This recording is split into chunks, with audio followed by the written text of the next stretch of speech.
Shalom, shalom. O nosso host Yosef, da cidade de Bahia, do estado da Paraíba, ele fez alguns vídeos chamados Desmistificando o Paganismo. E nesses vídeos ele falou sobre a luz que está acontecendo no Brasil todo, tomando conta de todo o mundo. E hoje eu venho falar de de desmistificar algo pagão que entronizou-se nos nossos tempos. Nesse shiur, nós vamos fazer um breve estudo sobre as festas bíblicas instituídas pelo Eterno. Nós já passamos algumas delas, como Peça, Sukkot, Shavuot, Rosh Hashanah, Yom Kippur. Estamos nos aproximando da festa de Hanukkah. Mas eu não poderia deixar de fazer um breve comentário antes de entrarmos propriamente no shiur dito aqui.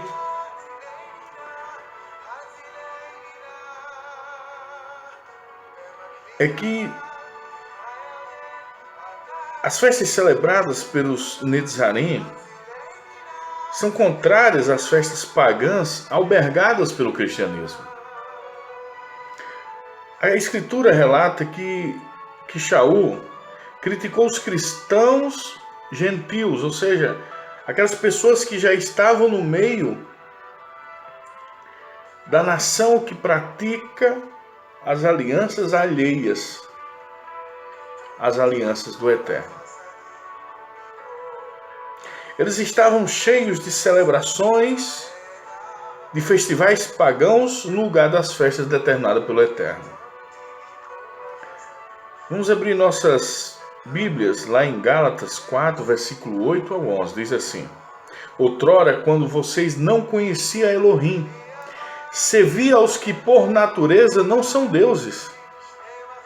Mas agora conhecendo a Elohim, ou antes sendo conhecidos por Elohim, como vocês retornam outra vez a esses rudimentos fracos e pobres, aos quais de novo querem servir? Vocês guardam dias e meses e tempos e anos pagãos. Temo que os meus esforços por vocês tenham sido inúteis. Sobre a interpretação dessa passagem, escreveu um rabino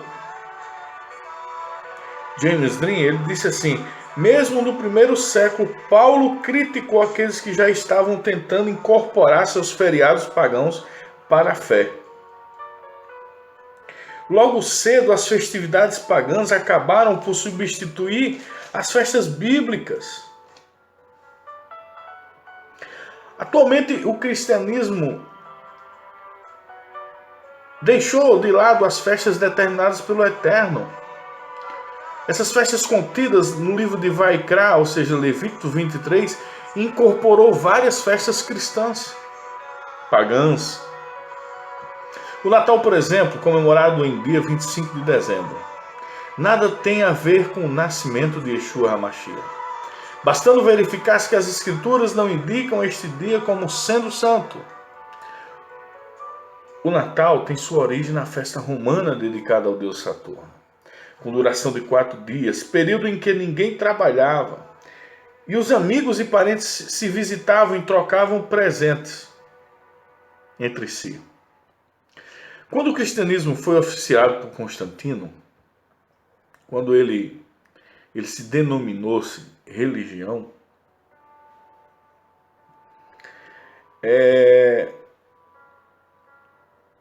ele, no século IV, a Igreja Romana buscou converter o maior número de pessoas, sincretizando, ou seja, juntando os diversos cultos idólatras com os cultos cristãos, criando-se a mentira de que o Cristo nasceu no dia 25 de dezembro. Por outro lado, a comemoração do Ano Novo também tem origem no paganismo. visto que no primeiro século o imperador Júlio instituiu o Ano Novo em homenagem ao deus Janus. A divindade das portas, passagens, inícios e fins. Verifique que o paganismo está até no nome. Comemora-se a passagem de 31 de dezembro para 1º de janeiro, mês do deus Janus. Posteriormente, a Igreja Católica Romana também adotou tal festividade idólatra. Os israelitas nazarenos não comemoram qualquer festa pagã, inclusive o Natal e o Ano Novo. Porque o Eterno determinou em sua Torá que seu povo não deveria adotar os costumes malignos das nações alheias às alianças do Eterno. Deuteronômio 18, versículo 9, diz assim: quando entrares na terra que Yahweh teu Elohim te dê, não aprenderás a fazer conforme as abominações daquelas nações. Shaul HaShaliach, o emissário Paulo, reforçou o ensino de nos apartarmos desse paganismo. Ele escreveu lá em Coríntios Aleph, Coríntios 1, versículo 10, versículo 21, ele diz assim: não podeis beber do cálice do Senhor e do cálice de demônios. Não podeis participar da mesa do Senhor e da mesa de demônios. Alguns dizem: mas todos participam do Natal, do Ano Novo, por que não posso celebrá-lo, né? A resposta é simples: devemos escolher quem iremos servir. A Yud Revavirê ou demônios. Não é pelo fato de a maioria seguir as festividades pagãs que iremos trilhar o mesmo caminho. Lembrando-se que a maioria está perdida, como ensinou Yeshua. Estreito é o portão, difícil que conduz a vida e apenas poucos encontram. Mateus 7,14. Em vez de contaminar com as festas pagãs, o verdadeiro Talmidim, o verdadeiro israelita Netzarim, discípulo de Yeshua, guarda as festas determinadas pelo Eterno, que são estatutos perpétuos.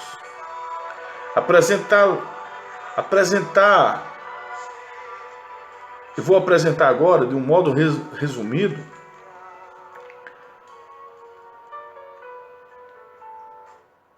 a festa de Hanukkah. Primeiramente, o que significa a palavra hebraica Hanukkah? Significa consagração, dedicação. Esta festa também é conhecida no meio judaico como a festa das luzes. A referência está lá em Yohanan 10:22. Nós vemos Yeshua passeando no templo na comemoração da festa da dedicação. Essa passagem é a única passagem bíblica dos escritos nazarenos que se refere à referida festa. Não encontramos essa celebração no Antigo Testamento, porque o fato deu origem a esta festa ocorreu no ano de 162 após a era cristã. O contexto histórico está resumido vindo da Macedônia. O Império Grego expande-se de maneira significativa, conquistando desde o Egito, Oriente Médio até a Índia. Depois da morte de seu grande imperador Alexandre, no ano 336 e 323 a.C., vários generais lutam pelo controle do império. O imperador Seleucida Antíocos Epífanes conquista o domínio sobre a região do Oriente Médio e investe fortemente contra toda a região da Judéia, impondo os costumes, as tradições, a religião, o pensamento grego-helenístico. Para os judeus, ele proíbe a circuncisão, a observância do Shabat, todas essas restrições de comida e kashrut, e estipula que apenas porcos poderiam ser sacrificados no templo. Ele mesmo, no gesto de desrespeito, profanação, oferece um porco como sacrifício a Zeus. No interior do templo, no Santo dos Santos, Todos os utensílios do interior e exterior do templo são retirados e o local passa a ser mais um templo do deus grego Zeus. É importante frisar que a cultura e o pensamento grego eram muito bem aceitos pelos povos dominados. Até se nós formos começar a pensar hoje, esse pensamento grego está entronizado dentro dessa religião que tem governado o mundo e muitas denominações que se dizem evangélicas.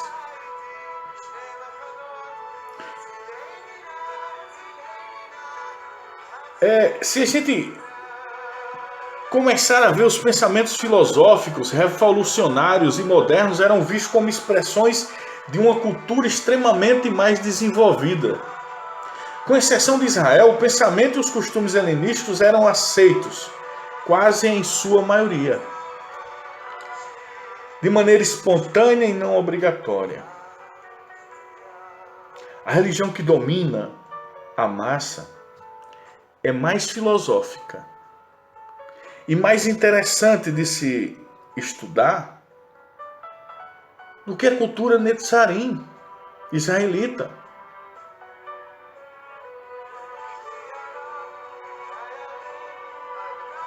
Os povos dominados eram todos politeístas, e a aceitação de um ou mais deuses de uma cultura muito mais avançada não representava grande problema, não.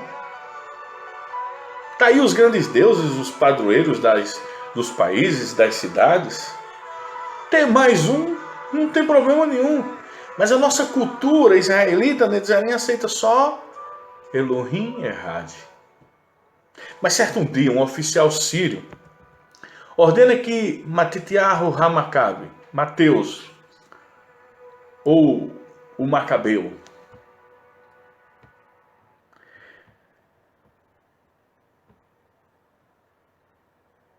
cabeça de uma importante família de sacerdotes do templo, oferecesse um porco no altar. Matitiahu, juntamente com seus 5 filhos, dão início a uma revolta judaica, matando o oficial sírio e todos os seus soldados, sob a liderança de Matitiahu. Outros judeus aderem à revolta por 8 anos. O exército dos Macabeus lutou pela libertação de Jerusalém.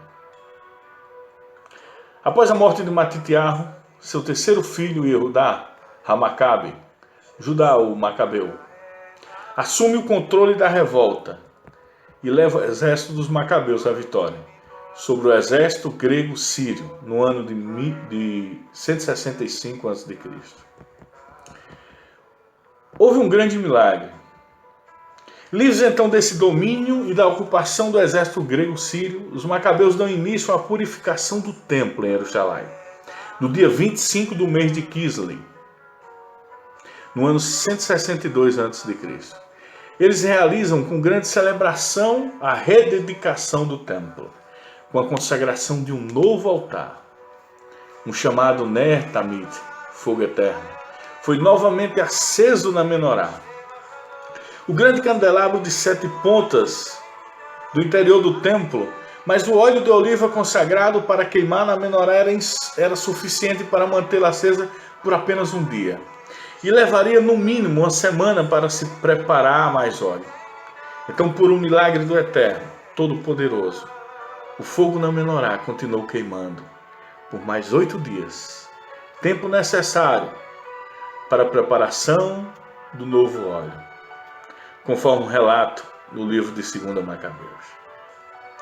Alguns rabinos e autoridades judaicas consideram como sendo um milagre não só os 8 dias da queima do óleo na menorá do interior do templo, mas também a vitória do exército dos Macabeus sobre o poderoso exército sírio grego.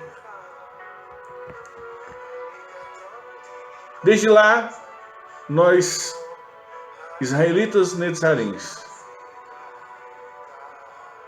celebramos essa festa da dedicação, a festa de Hanukkah. Nós fazemos jogos com Sisivão. Quando os judeus ali eram proibidos de guardar suas tradições e as festas, eles então durante as festas utilizavam de variados jogos para que, se alguém estranho os visse, não desconfiasse de que se tratava de erudins realizando alguma cerimônia. Dentre esses jogos, os mais utilizados eram a dama, o dreitel, o dado. Este último era muito utilizado durante Hanukkah e acabou por se tornar um dos símbolos da mesma, o Sisivão de 4 fases, que tem o alfabeto, as letras do alfabeto hebraico Nun, Gimel, Rei, Shin, que são as iniciais da frase Nes Gadol Hayashan, um grande milagre ocorreu lá.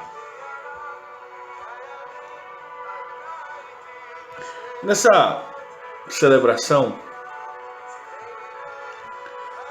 nós temos a oportunidade de nos reconsagrarmos,